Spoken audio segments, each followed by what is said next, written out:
마지막 12번째 챕터에서는 인공지능 윤리와 사회적 영향에 대해서 알아보도록 하겠습니다. 12번째 챕터에서는 인공지능과 윤리, 그리고 인공지능의 사회적 영향에 대해서 이렇게 각각 나누어서 학습해 보도록 할 텐데요. 먼저 인공지능과 윤리 부분입니다. 인공지능이 발전하면서 다양한 윤리적인 문제들도 함께 발생을 하였습니다. 먼저 첫 번째로 책임성 문제입니다.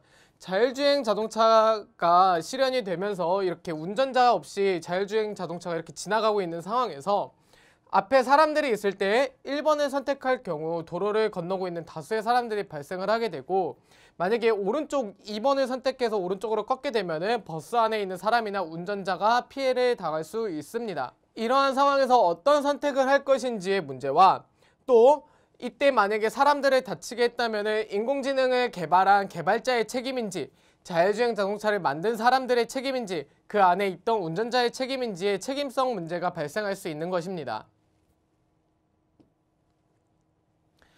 이렇게 인공지능의 책임성 문제를 해결하고 올바르게 활용하기 위해서는 개발자는 이 알고리즘과 코딩에 대한 책임감을 가지고 나서 인공지능을 책임감 있게 개발을 해야 합니다.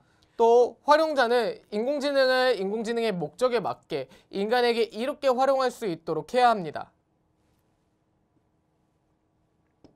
두 번째로 투명성 문제입니다.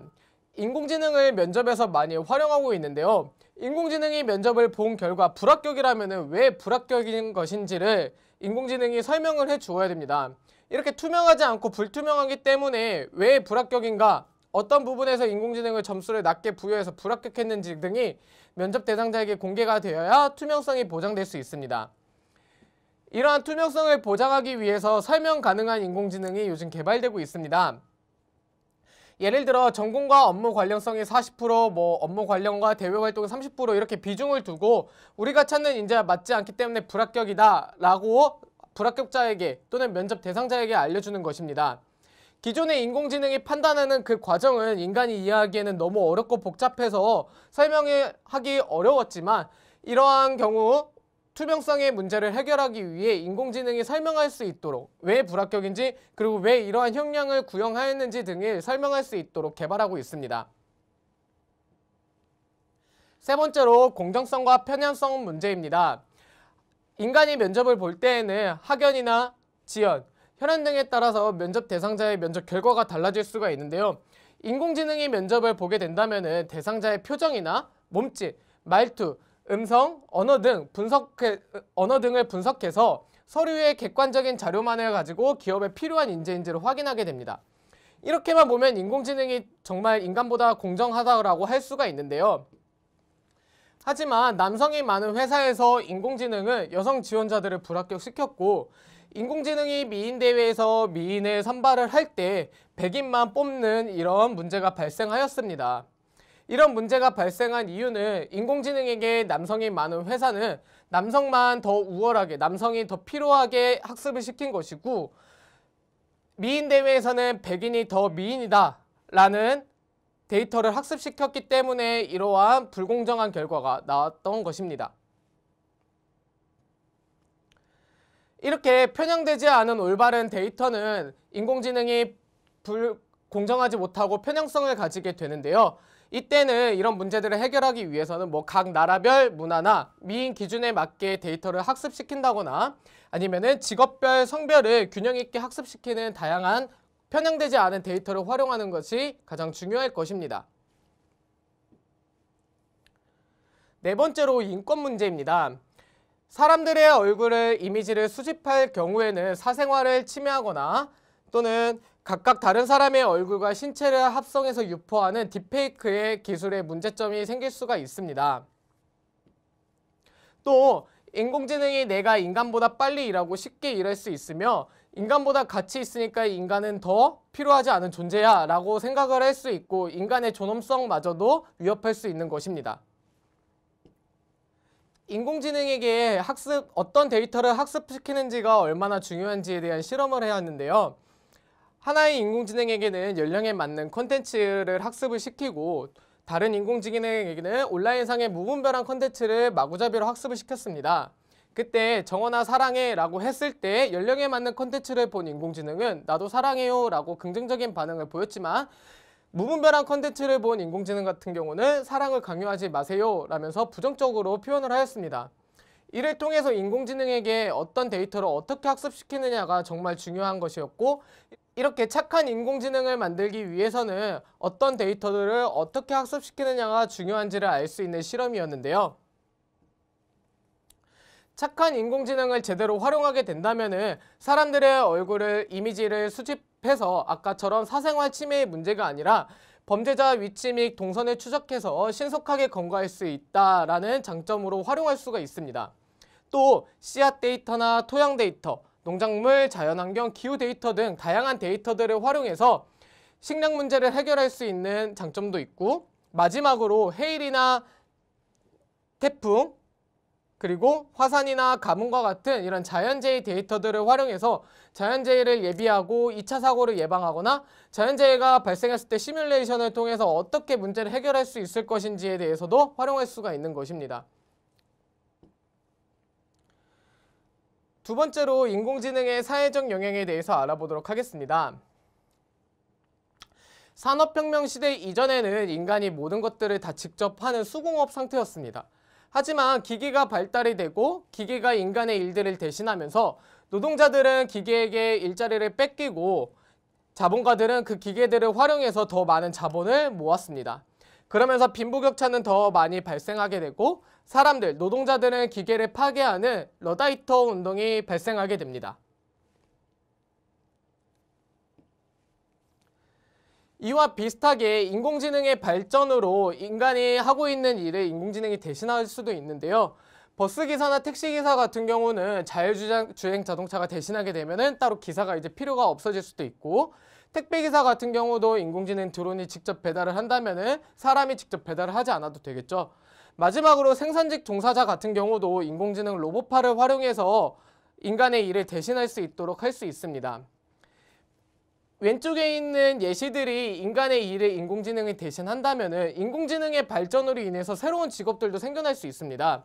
인공지능을 활용할 수 있는 인공지능 개발자나 자율주행 자동차와 관련된 자율주행 자동차 개발자, 그리고 AR, VR을 활용할 수 있는 AR, VR 전문가 등 이렇게 다양한 분야에서, 인공지능과 관련된 다양한 분야에서 새로운 직업들이 나타날 수 있는 것입니다.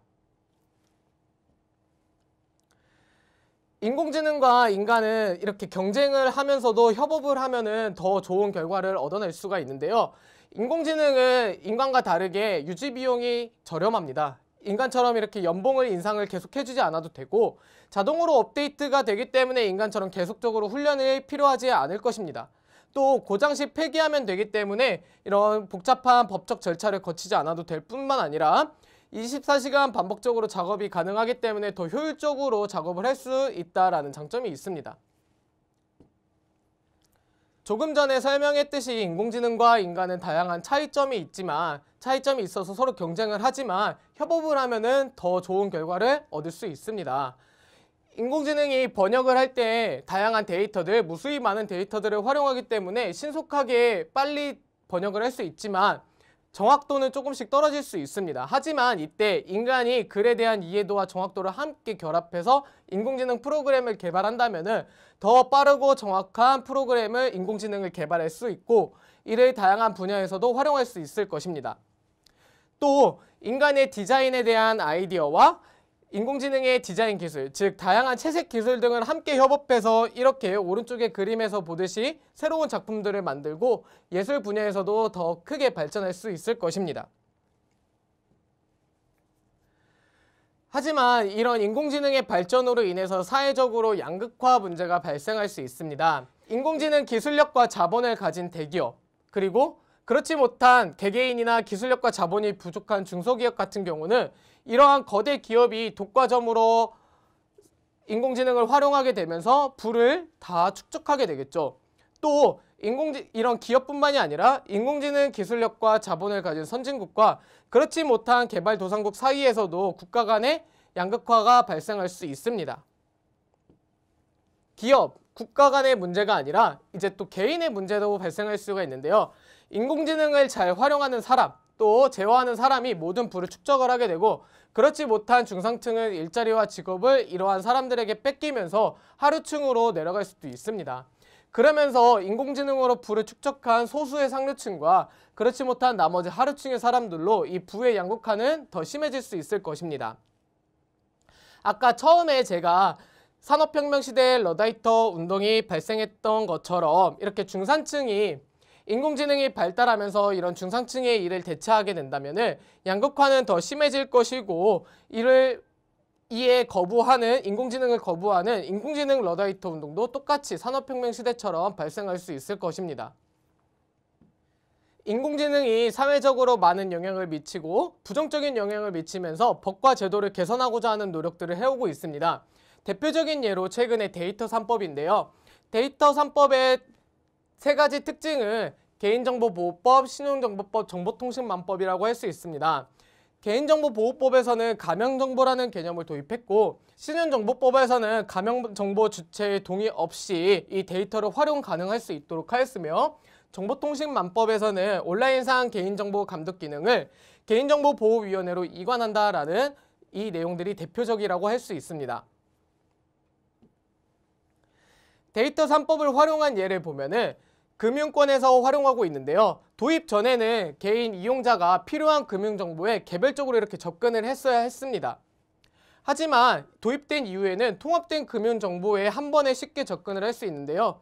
내가 A라는 금융회사의 어떤 계좌가 있더라도 B 회사에 가서도 이 A 회사의 계좌를 확인할 수 있는, 이렇게 통합된 마이 데이터로 활용할 수가 있는 것입니다. 하지만 이렇게 데이터 3법에 가명 정보를 활용한다고 하더라도 개인정보가 유출되거나 개인정보가 거래돼서 상업화될 수 있다는 문제가 있는데요. 이러한 개인정보를 보호하기 위해서 데이터 3법에서는 개인정보를 보호하고 개인정보가 거래돼서 상업화되는 것을 막기 위하여 이 개인정보 보호를 위한 특징들이 있는데요. 첫 번째로 가면 정보를 활용하는 것이고, 두 번째로 개인정보보호위원회에서 이 감독기구로 일원화하면서 개인정보를 관리할 수 있다는 거, 세 번째, 개인정보 처리자 책임을 강화하고, 마지막으로 개인정보 판단 기준을 더 명확하게 했다는 것입니다. 데이터 3법과 같이 법과 제도를 지금까지 인간이 직접 했는데 이러한 정치를 인공지능이 대신하게 되면 어떨까요? 지금 현재 우리나라뿐만이 아니라 대부분의 나라는 개인이 직접 참여하는 것이 아니라 자신들의 대표를 선출하는 간접민주주의 체제를 유지하고 있습니다. 하지만 이렇게 간접민주주의 체제의 한계로서는 내가 열심히 투표에 참여해서 대표를 선출을 했지만 과반의 지지를 얻지 못하거나 투표율이 낮을 때, 그리고 선출된 대표의 정치가 실망스러운 경우 많은 문제점들이 발생할 수 있습니다. 이러한 간접 민주정치의 문제를 해결하기 위해서 인공지능을 활용하자라는 의견도 있는데요. 각 개인의 정치, 사회적 성향, 그리고 취향, 상황 등을 고려해서 인공지능 에이전트들이 정치적 안건을 결정할 수 있게 구현하자는 것입니다. 즉, 에이전트들이 투표를 해서 안건을 처리할 수 있도록 하자는 의견이 지금 제시되고 있습니다. 인공지능 정치인은 권력과 재물에 욕심이 없고 특정 조직이나 단체와 관련이 없으며 데이터에 근거한 객관적인 정치를 할 수 있고 합리적이고 효율적인 예산 활용 및 정책을 결정할 수 있다라는 장점이 있습니다. 하지만 정치는 예측할 수 없는 부분이고 다양한 문제가 일상적으로 발생하면 이 문제들을 다양하게 고려하면서 해결하기가 어렵다는 단점이 있고, 마지막으로 사람들 간에 공감해주거나 아니면은 보듬어 주지를 못한다는 단점이 있습니다. 그렇기 때문에 인간과 인공지능이 이 정치 분야에서 공생을 하게 되면은 더 훌륭한 정치, 그리고 모든 사람, 대부분의 사람이 만족할 수 있는 정치가 이루어질 수도 있을 텐데요. 만약에 인간의 감정과 공감, 그리고 돌발 상황과 대처 능력, 비합리적인 측면, 이런 측면과 인공지능의 데이터 기반의 객관성, 효율적이고 합리적인 면과 각 개인의 의견을 신속하게 수집하거나 분석할 수 있는 이런 기능 등을 활용하여 미래 정치를 구현할 수 있는 것입니다. 마지막으로 인공지능과 인류의 미래에 대해서 생각해 보도록 하겠습니다. 영화 트랜센더스를 보면은 인간의 뇌를 슈퍼컴퓨터에 업로드를 시키고 초인공지능을 탄생시켜 이 초인공지능이 인간을 지배하고 지구의 모든 생물이나 이런 것들을 조작하는, 지배하는 내용입니다.